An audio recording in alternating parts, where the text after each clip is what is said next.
जय हिंद दोस्तों, मैं उमेश पाटिल साकार फाउंडेशन यूट्यूब चैनल पे आपका बेहद बेहद स्वागत करता हूं। जिन्होंने ये चैनल सब्सक्राइब नहीं किया जल्दी से सब्सक्राइब करिए ताकि आपको ये जो वीडियो है ना सबसे पहले आपके मोबाइल पे देखने को मिले। तो दोस्तों हम लोग यहाँ पे बात करते हैं मेंटल एबिलिटी की।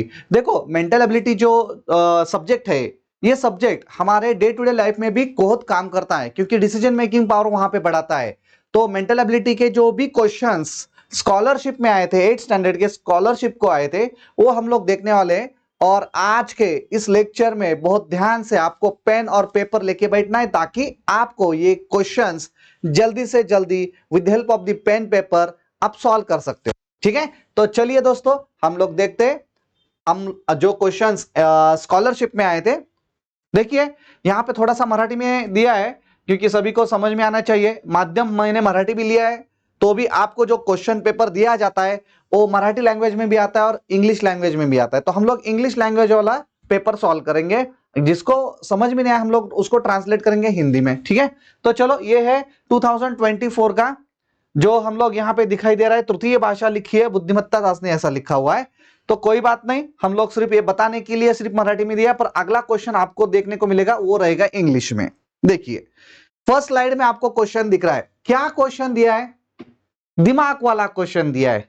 इसको कोई फॉर्मूला नहीं होता है, इसलिए मैं बोला ना मेंटल एबिलिटी जो सब्जेक्ट है वो दिमाग वालों का काम है, रट्टा मारने वालों का काम नहीं है। इसलिए रट्टा मारने का नहीं, जहां पे रट्टा मारना है वहां पे रट्टा मारो, बट यहां पे नहीं। चलो ठीक है, देखते हैं क्वेश्चन क्या है तो पढ़ लेते हैं। In the given table in a code language symbols are used for the numbers and observe and find the symbols which will replace the question mark. Simple है, इक्वेशन दिया हुआ है, जो सिंबल दिए उसके अर्थ यहां पे नंबर के हिसाब से दिए हुए।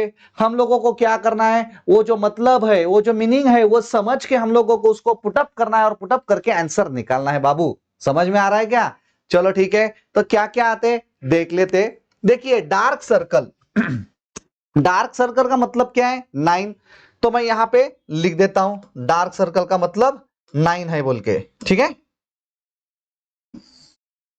चलो अब डार्क सर्कल का मतलब ब्रैकेट में दिया है 9 प्लस डार्क ट्रायंगल का मतलब दिया है 8, तो लिख दिया 8 माइनस स्टार का मतलब दिया है 7, लिख दिया 7। इसका पावर जो हम लोग ट्रायंगल दिया है, उल्टा ट्रायंगल बोल सकते हैं उसको, उसका मतलब दिया है 2। तो ये इक्वेशन आधा बन गया है। आगे क्या दिया है तो देखिए, आगे दिया है डिवाइडेड बाय इन ब्रैकेट। ठीक है, तो समझ लीजिए divided by, whole divided by in bracket दिया है। इसका मतलब ये जो ब्रैकेट है, ये ब्रैकेट को डिवाइड किया है ये ब्रैकेट से। इसका मतलब इसका थोड़ा सा वहां पे हम लोग को डिवाइडेशन करना पड़ेगा। कैसे तो देखिए, अब ट्रायंगल का मतलब दिया है 5 एंड उल्टा ट्रायंगल का मतलब दिया है स्क्वायर। अब हम लोगों को एक समझ में आ रहा है, ये हो गया आपका आधा इक्वेशन। आगे क्या दिया है? प्लस और आगे दिया है स्क्वायर। तो प्लस स्क्वायर का मतलब क्या आ जाएगा? 6 माइनस स्टार का मतलब क्या आ जाएगा? 7। तो इक्वेशन बनेगा।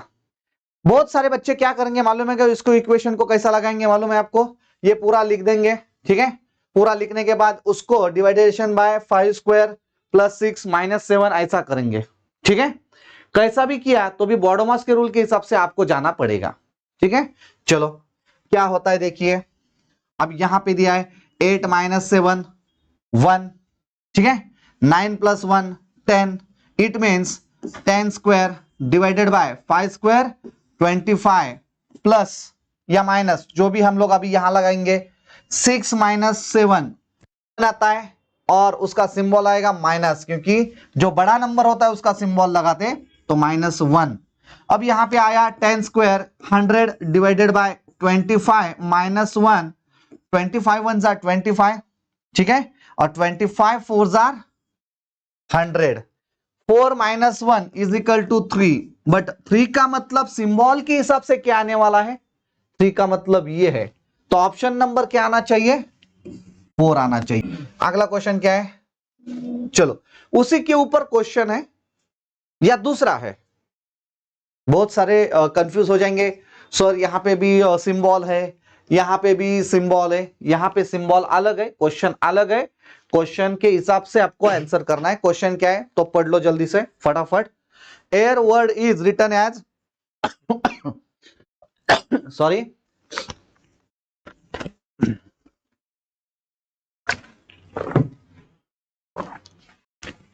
चलो क्वेश्चन क्या बोला गया है, air word is written as like this. मैं अभी यहां पे पढ़ूंगा नहीं, मैं सिर्फ अंडरलाइन करूंगा, ठीक है।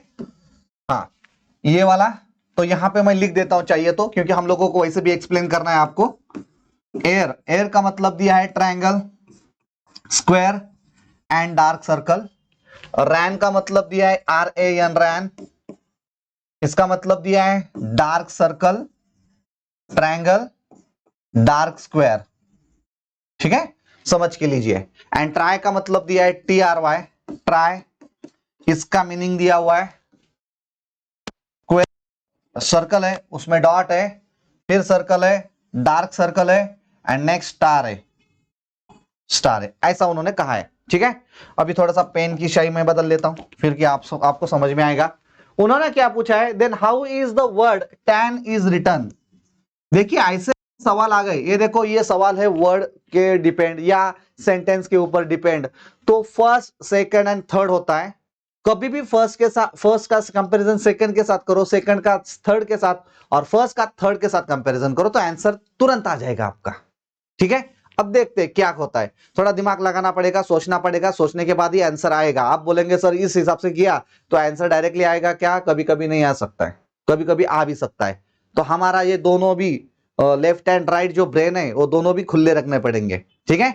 अब चलो देखते हैं क्या है, हम लोगों को क्या चाहिए, टैन। टी कहां पे है, यहां पे है, तो हम लोग इसके ऊपर थोड़ा सा अटैक कर लेते हैं, या ये फर्स्ट है, ये सेकंड है, ये थर्ड है, फर्स्ट का सेकंड के साथ, सेकंड का थर्ड के साथ हम लोग कंपैरिजन भी कर सकते हैं, कैसा भी कर सकते हैं, ठीक है। तो चलिए देख लेते हैं। अब ये फर्स्ट एंड सेकंड में कॉमन कौन है, या तीनों में कॉमन कौन है, तो तीनों में कॉमन आ रहा है आर, आर, आर, ठीक है।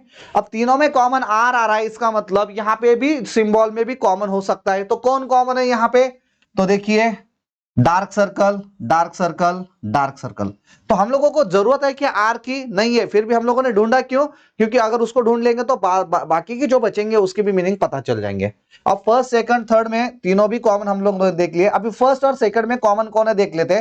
फर्स्ट एंड सेकंड में ए और ए है, इसका मतलब ट्रायंगल, ए का मतलब हो गया ट्रायंगल, तो मैं यहां पे ए के नीचे ट्रायंगल लिख देता हूं, ठीक है, ए के नीचे ट्रायंगल लिख देता हूं। अब ऑप्शन में जाइए डायरेक्टली, TAN ढूंढने की जरूरत नहीं है, कभी कभी एक ढूंढ लिया तो भी आंसर निकल सकता है, तो देख लेते हम लोग आंसर निकलता है या नहीं। तो देखिए यहां पे अगर देखेंगे तो TAN है, बीच में ट्रायंगल है, यहां पे आंसर होगा, यहां पे कुछ ना कुछ आंसर होगा। तो बीच में ट्रायंगल वाला कौन सा ऑप्शन दिखाई देता है, ये वाला, ये वाला, बाकी कहीं पे भी नहीं है, तो आंसर थर्ड हो सकता है या थर्ड होगा। फिर भी हम लोग अभी अपने पास समय है इसलिए हम लोग ढूंढ के निकालते कि पूरा टैन का मतलब क्या आता है, ठीक है। चलो देख लेते हैं, अभी आगे बढ़ते हैं। टी, अब टी कहां कहां दिखाई दे रहा है, टी देखो यहां पे दिखाई दे रहा है थर्ड में, ठीक है, थर्ड में। अब टी थर्ड में दिखाई दे रहा है, तो यहां पे इसका मतलब क्या हो गया, स्टार एंड डॉट, तो दे दो यहां पे स्टार एंड डॉट, ठीक है। और एन का भी मतलब यहां पे क्या हो रहा है, डार्क स्क्वायर, तो दे दो डार्क स्क्वायर, तो हो गया ना, ये वही आया है, ठीक है। तो अगर एक भी ढूंढ लिया दोस्तों तो आपको आंसर मिल जाता है। इसलिए मैं हमेशा बोलता हूं mental ability is related with your brain and thinking. आपका जो ब्रेन है, आपका जो थिंकिंग है, उसके ऊपर मेंटल एबिलिटी डिपेंड करती है, ताकि हम लोग समय बचा सके, स्पीड विथ एक्यूरेसी, ठीक है।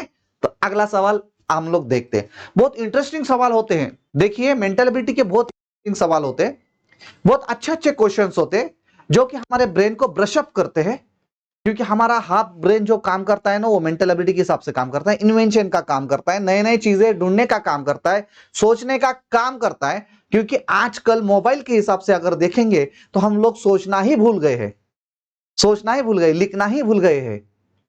बहुत सारे लोग पहले पोएम लिखते थे, अभी कोई नहीं लिखता है क्योंकि मोबाइल आ गया है। तो ये सोचने का काम, ये जो ब्रेन है ना हमारा, तो ये ब्रेन मेंटल एबिलिटी के साथ काम करता है, ध्यान में रखना, ठीक है। चलो अगला सवाल देख लेते हैं। अगला सवाल ये रहा आपके लिए, वही क्वेश्चन है, वही क्वेश्चन के ऊपर अगला सवाल रहेगा, वही क्वेश्चन। देखो हम लोग जो क्वेश्चन सॉल्व कर रहे हो स्कॉलरशिप के क्वेश्चन से, वही स्कॉलरशिप के क्वेश्चन का हम लोग यहाँ पे एनालिसिस ले रहे हैं। तो उन्होंने क्या कहा है, air word is written as dash dash dash ran, वही क्वेश्चन है, सिर्फ नीचे क्वेश्चन का वही डिस्क्रिप्शन है, क्वेश्चन थोड़ा सा अलग पूछा गया है, डिस्क्रिप्शन सेम है, ठीक है।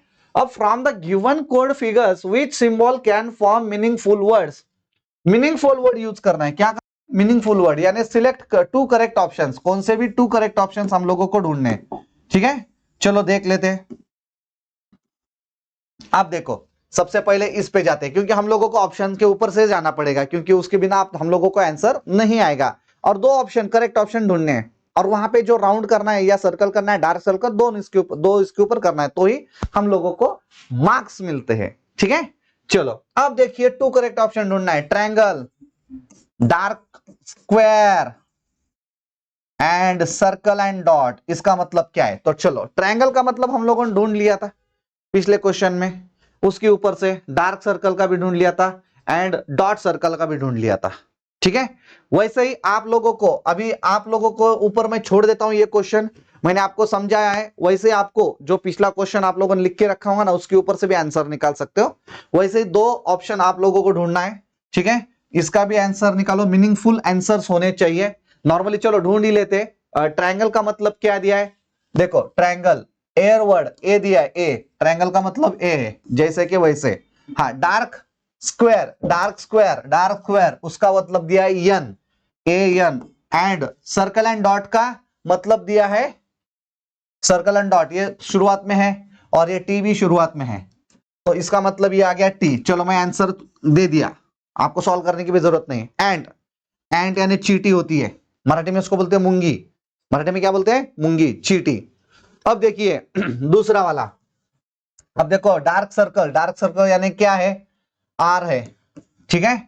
ट्रायंगल, ट्रायंगल का मतलब है ए, एंड स्टार का मतलब क्या आ गया, फिर से एक बार, वाई, रे, रे, रेज बोलते हैं ना हम लोग, सन रेज वगैरह, तो रे, सिंगल रे, आर ए वाई, रे, किरण बोलते हैं हम लोग उसको, ठीक है। तो ये दो मीनिंगफुल वर्ड आ गए, तो तीसरा और चौथा ढूंढने की भी जरूरत नहीं है, ध्यान में रखना, तीसरा और चौथा ढूंढने की भी जरूरत नहीं है।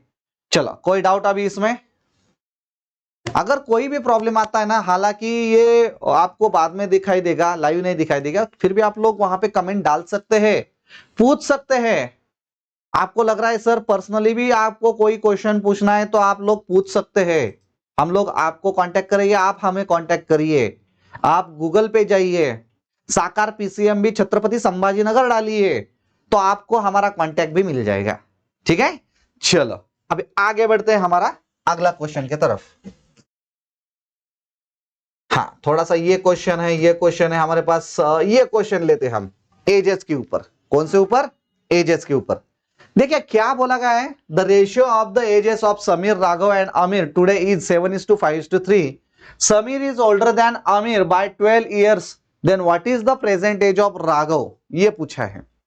प्रॉब्लम ऑन एजेस है, प्रॉब्लम ऑन एजेस आपको सॉल्व अगर करना है, पूरा महाराष्ट्र में मैं घूम चुका हूं, वहां पे मुझे दिखाई दे रहा है बहुत सारे बच्चों को from 5th standard to directly MPSC UPSC, जो भी बच्चे वहां पे पढ़ाई कर रहे हैं, बट प्रॉब्लम ऑन एजेस जो चैप्टर है वो उनको थोड़ा सा हार्ड जाता है, क्योंकि वहां पे कहां से शुरुआत करना है, इक्वेशन कैसे लगाना है, हम लोगों को पता नहीं होता है। क्योंकि हम लोगों को यही पता होता है कि जो हम लोगों को गुरुजी ने पढ़ाया है, मास्टर ने पढ़ाया है, टीचर ने पढ़ाया है, वही हम लोग फॉलो करते हैं, वहां पे हम लोग हमारा दिमाग लगाते नहीं है, इक्वेशन हम लोग बना नहीं सकते, इक्वेशन बनाने से हम लोगों को तकलीफ होती है, इसलिए ये क्वेश्चन सॉल्व होता नहीं है। फिर भी कॉम्पिटिटिव एग्जाम है, स्टेप्स को मार्क्स नहीं है, directly you can calculate and give the answer. Answer correct आया तो फुल मार्क्स मिलते हैं, आंसर गलत आया तो माइनस में भी जा सकते हैं, और zero, it depend on the examination, examination कैसे कंडक्ट कर रहे। चाहिए तो मैं 30 सेकंड देता हूं आपको सॉल्व करने के लिए, चलो देखो देखो सॉल्व होता है क्या, ठीक है, जल्दी फटाफट। The ratio of the ages, अब देखो क्या क्या बोला गया है, दिमाग में डाल देने का, मैं पढ़ता हूं दिमाग में कैसा डालने का, आप अगर पेन पेंसिल पेपर है आपके सामने तो लिख सकते हैं, ठीक है। क्या बोला है? The ratio of ages of Sameer, Raghav and Aamir today, today है, underline the today, underline the today, today यानी आज का रेशियो बोला गया है 7:5:3। समीर इज ओल्डर देन अमीर। देखो पहला समीर दिया है, दूसरा राघव दिया है एंड तीसरा अमीर दिया है। इसका मतलब पहला है समीर, बाद में राघव और तीसरा अमीर का है। और क्या बोला है? समीर इज ओल्डर देन अमीर, यानी कि समीर जो है वो बड़ा है किससे? अमीर से। किससे? अमीर से। कितने साल? 12 साल। तो यहां पे मैं लिख देता हूं 12 ईयर्स, यानी कि समीर इज ओल्डर देन अमीर, यानी कि इक्वेशन ये बनेगा। बट ये इक्वेशन नहीं है। हमारा इक्वेशन कौन सा बनेगा फिर? अगर ये समीर का एज है 7, ये है 3, यानी कि 7x minus 3x is equal to 12, ये इक्वेशन बन गया है। और ये इक्वेशन से x की वैल्यू निकल सकती है, और x की वैल्यू निकल गई तो पूरी दुनिया निकल जाती है। ध्यान में रखना, अगर कुछ भी पता नहीं होता है तो हम लोग x मान लेते हैं, और x निकालने के बाद पूरी दुनिया हम लोग वहां पे निकाल सकते हैं। तो पूरी दुनिया निकालने के लिए हम लोग कैलकुलेशन करते हैं। 4x is equal to 12, 4 1 4, 4 3 12, x is equal to 3। अब उन्होंने क्या क्वेश्चन पूछा है तो देखते हैं। Then what is the present of age of Raghav? Raghav बीच में है, यहां पे भी बीच में जो है 5 है। इसका मतलब राघव का मुझे एज आज का निकालना है तो 5x आ रहा है। टुडेज पूछा है ना, प्रेजेंट एज मींस आज का 5x। x की वैल्यू आ गई बाबू 3, 5 into 3 is equal to 15। So answer should be 15 years, option number 4। बहुत सारे बच्चों को इक्वेशन कहां से लगवाना है, क्या करना है, कुछ भी समझ में नहीं आता है, क्योंकि उनको पता ही नहीं होता है। इसलिए मैं आपको हमेशा बोलता हूं, आप लोगों को from 5th 6th 7th 8th 9th 10th ज्यादा से ज्यादा आप लोग फाउंडेशन लगाना चाहिए 8th 9th 10th से, क्योंकि जो मेंटल एबिलिटी सब्जेक्ट है आपको आगे 11th 12th के बाद में भी कहीं पे भी कॉम्पिटिटिव एग्जाम में आपको मेंटल एबिलिटी सब्जेक्ट होता है। और स्कूल लेवल पे हम लोगों को सिखाया नहीं जाता है, कुछ स्कूल में सिखाया भी गया तो हमारे दिमाग में बैठता नहीं है। इसलिए परफेक्ट जो आदमी होता है उससे आपको सीखना चाहिए। तो चलिए दोस्तों, आज मैंने जो मेंटल एबिलिटी के स्कॉलरशिप के कुछ क्वेश्चंस लिए, क्योंकि मैं जो वीडियो बनाऊंगा वो 15 to 20 मिनट्स का बनाऊंगा, क्योंकि मोर देन 20 मिनट्स आपके भी पल्ले नहीं पड़ेगा। तो अगला जो पार्ट रहेगा यही पार्ट रहेगा स्कॉलरशिप का, जो एग्जाम हो चुकी है। अगले क्वेश्चन यही क्वेश्चन पेपर से होंगे। तो हम लोग नेक्स्ट पार्ट में मिलते हैं। तब तक के लिए मैं यहां से आपका अलविदा लेता हूं। जय हिंद दोस्तों।